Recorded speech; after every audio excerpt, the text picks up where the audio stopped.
Здравствуйте, уважаемые любители настольного тенниса. В прошлом ролике я рассказывал о контр-ударе вараном, накладкой короткими шипами от фирмы Stemlord. В этом я расскажу о приеме подач этой накладкой и о начале атаки. Еще моя любовь к этой накладке, к варану, это, естественно, начало по подрезке. То есть можно начать как плоско, ударом, если позволяет, так если вы там не успели, не вышли ногами, можно сделать топ-спин. Причем топ-спин получается довольно неприятный. Вот если на небальзовом основании там будет, обычно такой топ-спинчик со слабым вращением, то бальза позволяет сделать такой топ-спин удар, что мяч летит плоский, не совсем плоский, и в итоге, как его сыграть? Самое неприятное, это Виктор Дидух по этим топ-спинчикам сразу делал резкий накат, когда разобрался. Но опять это идет риск, резкий накат, если попал, да, а если нет, если все-таки там было вращение. Поэтому есть определенный риск при выполнении контрудара по началу. Причем получается иногда начало делаешь такой топ-спинчик, и мяч стукается и идет прямо. Соответственно, соперник готовится сделать блок, потому что он видел не по всем параметрам топ-спин. А мяч идет прямо, и соперник промахивается. Тоже сейчас, я думаю, увидите это на видео по началу атаки. Понятно, что если мяч выше сетки, это сразу идет хлесткий удар накатом.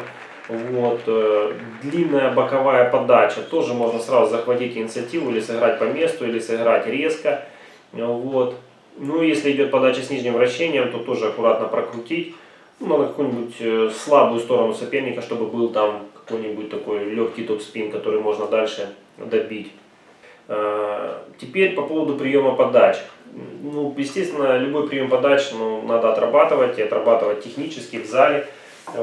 На этих соревнованиях у меня хорошо получался прием подач слева, справа нет. И некоторые соперники со мной выбирали тактику, подавали короткую подачу направо, где плоскую, я имею в виду, где, например, скидка справа не столь сильна по скорости. То есть она проходила, но меня спасало, если я играл по месту там в живот или там по белой линии. Но если я просто отбрасывал, получал сразу довольно мощную атаку или справа, или слева с захватом инициативы у соперника.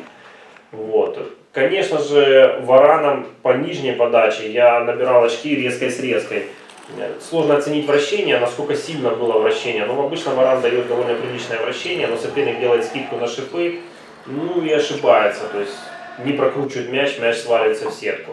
Но системно, естественно, советовать так играть, то есть подают, спили.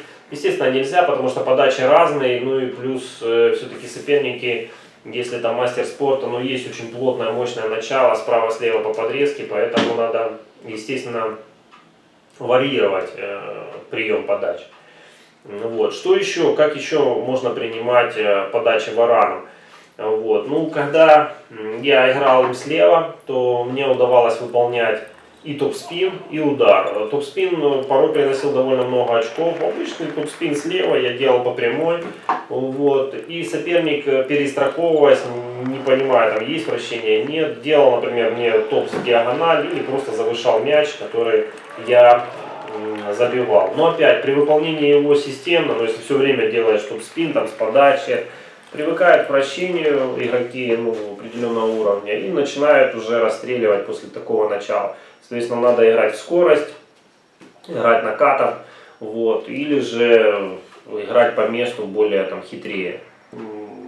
Я думаю, помог вам тем, кто играет вараном, или у кого были вопросы, как же принимать подачи вараном и начинать атаки. Я думаю, и на этом видео вы увидели, и мои комментарии вам помогли. На этом все. Играйте в настольный теннис. С вами был Максим Черепнин.